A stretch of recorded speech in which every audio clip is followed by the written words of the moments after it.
Alzheimer's disease. It's one of those conditions that we think we know something about until we experience it firsthand. Then we realize that it can be much more insidious than we could have ever imagined. Today, Alzheimer's is like the proverbial perfect storm, an age-related disease brewing out at sea, speeding towards the coast as the population ages at a historically rapid pace. With 77 million baby boomers and 10,000 people turning 65 every day, the statistics looming ahead for the nation are mind-boggling. If no treatments or cures are discovered, the number of Alzheimer's cases in Florida alone are expected to go up 21% in the next 5 years, 55% in 10 years, and almost 300% nationwide in 35 years, costing the U.S. more than today's combined Medicare and Medicaid budgets of $954 billion, an estimated $1.1 trillion a year by 2050. So what is Alzheimer's disease, and why is it such a drain on caregivers? Why is it the most expensive disease in America? And what are the federal government and state of Florida doing to prepare for this pending storm? Will it be enough? Do you remember this one? You hear about Alzheimer's and the toll it takes on people, but until you live it yourself, it's impossible to understand the scope of the disease on the person who has it, as well as the impact on those who care for them. We've been married 47 years, dated for 6 years before that. We started dating when we were juniors in high school. Like many couples, Phil and Naomi retired to South Florida in 2010. It was a place that they loved and knew very well, and it was close to their children. Then they started noticing that Naomi was having trouble with her memory. I started to notice more and more instances where she couldn't come up with the right word, or she'd say something like, she's drinking a cup of coffee and it maybe got a little cold, and she'd say, hey, put this in the refrigerator and warm it up for me. Those kind of situations. And after about a year down here, it became a little more noticeable in terms of just daily living and doing things. And that's when her family physician suggested that she be evaluated. Hello, Naomi. Hi. How are you? The loss of memory is the characteristic symptom, the first symptom that occurs. The other feature of the disease is that it's recent memory, not remote memory. You look at my nose here. You see my finger moving? Dr. Ranjan Dwara is a neurologist and research physician who has been caring for patients at Mount Sinai Medical Center in Miami Beach for 30 years, the last 28 as the medical director of the Mount Sinai Wien Center for Alzheimer's disease and memory disorders. The recent memory is not available to them, and so the repetitiousness is a characteristic symptom of Alzheimer's disease. As part of the memory loss, misplacing things is very common, can't find this or that. It merges with what happens with normal aging, but it's more severe. And it begins to interfere with everyday function. Touch my finger here. Fortunately, Naomi was promptly diagnosed and given early care that has helped keep the severity of her disease from rapidly progressing. For the last 2 years, they don't see a noticeable decline. There's a slight decline, and maybe it changes from day to day, but she's on medication, and they basically say she's holding her own. Alzheimer's disease is an irreversible progressive brain disorder that is the most common form of dementia in older adults and affects as many as 5 million Americans aged 65 and older, in addition to their families. Alzheimer's causes once healthy neurons, a type of brain cell, to lose their ability to function and communicate with each other. Eventually, the damaged cells die. I think, we're dealing with quality of life, and if you... To be sure, experts say that early diagnosis and immediate comprehensive care are key to keeping the worst effects of Alzheimer's disease at bay for as long as possible, although actual disease-modifying treatments have yet to be developed. We have treatments for Alzheimer's disease that have been approved by the FDA. These are treatments which are known as symptomatic treatments. So they treat the symptoms of the disease, but they don't really change the underlying disease process. They don't really slow down the underlying disease process. The physical, emotional, and financial toll exacted by this long process of decline is devastating to those with the disease and their loved ones. In the final stage of Alzheimer's, people lose the ability to recognize family and friends and become completely dependent on others for daily care. How are y'all doing? The hardest thing for me, I think, was adjusting to the fact that we're so inclined to look at our medical profession as they can fix anything. You know, you got some little illness, they give you some penicillin, they give you some whatever antibiotic, and you know, a few days you're fine. And with this one, there's no cure, there's no explanation of what really causes it, so there's not much you can do to improve your lot, and the prognosis is, you know, fatal. So you can't like think, I can work my way through this. Whenever you think about someone who has lost the ability to remember and to remember daily tasks, you have to understand that that person is going to need someone else who will remember those tasks for them. Dr. Angela Arocena is the Vice President for Easter Seal South Florida Adult Day Services in Miami. You have to understand that this other person who's doing the remembering and who's doing the assistance is really living two lives.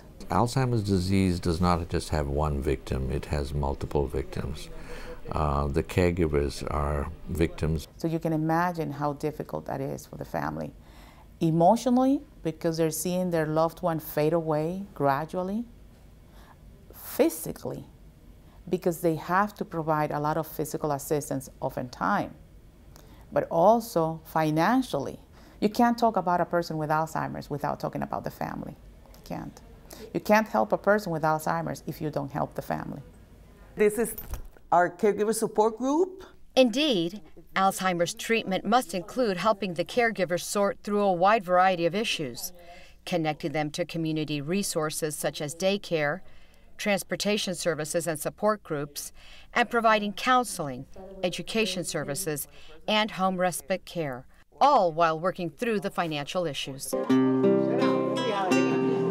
Some community resources include Easter Seals Adult Day Services in Miami, considered to be a model adult daycare center by the state of Florida.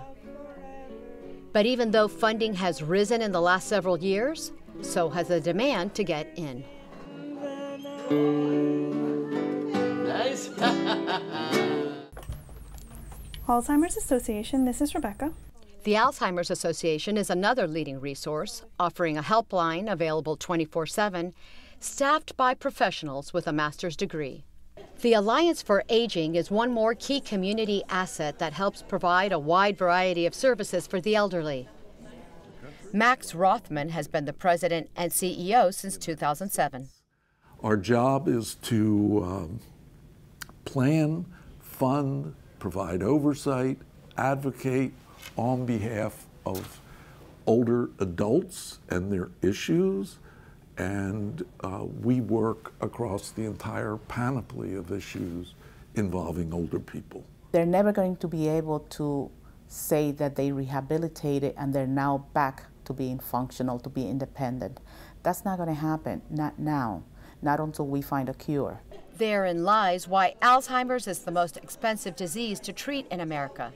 Eventually, people with Alzheimer's will ultimately require some type of 24-hour skilled nursing home type care, and it isn't cheap. The way I see it, this is a race between funding and the number of people that are being diagnosed with Alzheimer's. And Alzheimer's is winning. There is great concern about the increasing number and prevalence of Alzheimer's disease and related dementias among our older population. We have more people living longer, and we know from the research literature that for every 5 years that you age, the prevalence of Alzheimer's disease increases. So if we have more people living longer, the result is we're going to have more Alzheimer's disease. It's a public health problem, and we're in the epicenter, I'd say, here in Florida, especially in South Florida, of the Alzheimer epidemic. And we really need to prepare for it. Are we prepared? No, we're not. Forward. In Miami, it's particularly complex because 65% of older people are Hispanic.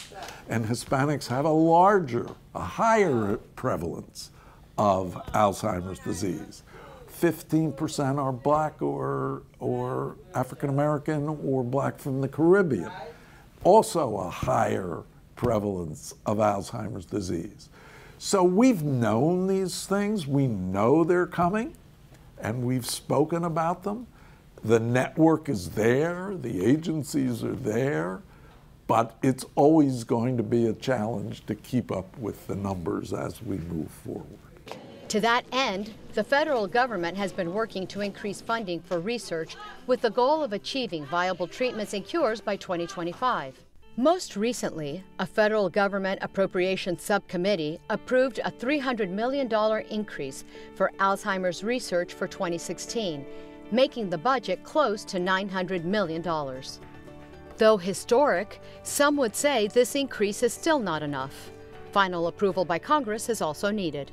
We made that investment in trying to combat things like cancer and heart disease and HIV/AIDS, and we certainly need to address Alzheimer's with the same sense of urgency. In addition to the plan by the National Institute of Health, the state of Florida created the Purple Ribbon Task Force to recommend a course of action to deal with the explosion in Alzheimer's cases. Close to 50% of older adults that are in nursing homes have Alzheimer's disease.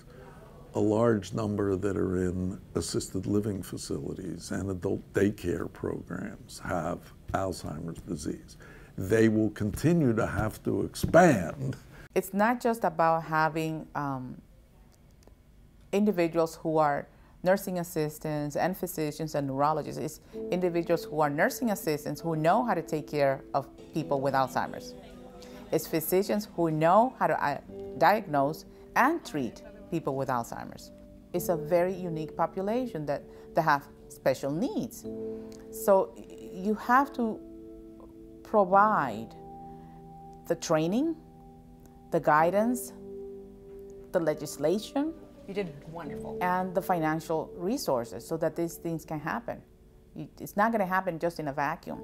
The federal government is also counting on medical research to come up with treatments and cures by 2025 to alleviate the crunch of aging baby boomers getting Alzheimer's disease. There is a tremendous research effort going on to develop preventative treatments in order to intervene as early as possible, including before a person even experiences any symptoms.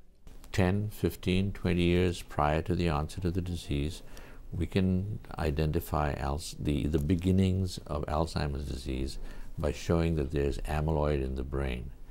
The fact that that we have this window of opportunity to intervene allows us to then test out different drugs that might be able to either remove the amyloid from the brain once it's deposited, or to prevent its toxic effects on the brain.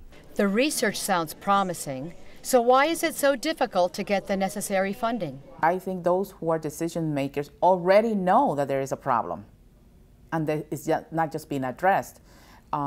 Do our legislators need always to work under pressure from the public in order to make decisions that are meaningful? I don't know. Those of us who are in the field are advocating, are trying to influence, are educating. But there's a limit to how much we can impact. But for now, Phil and Naomi continue to take it one day at a time. Don't give up hope, don't give up living, but just relax and try to take little steps. Just be thankful for the days that are good, you know, and don't, I guess, don't overly complicate your life. All patients and caregivers can do now is wait and hope that one day they will get the support they truly need.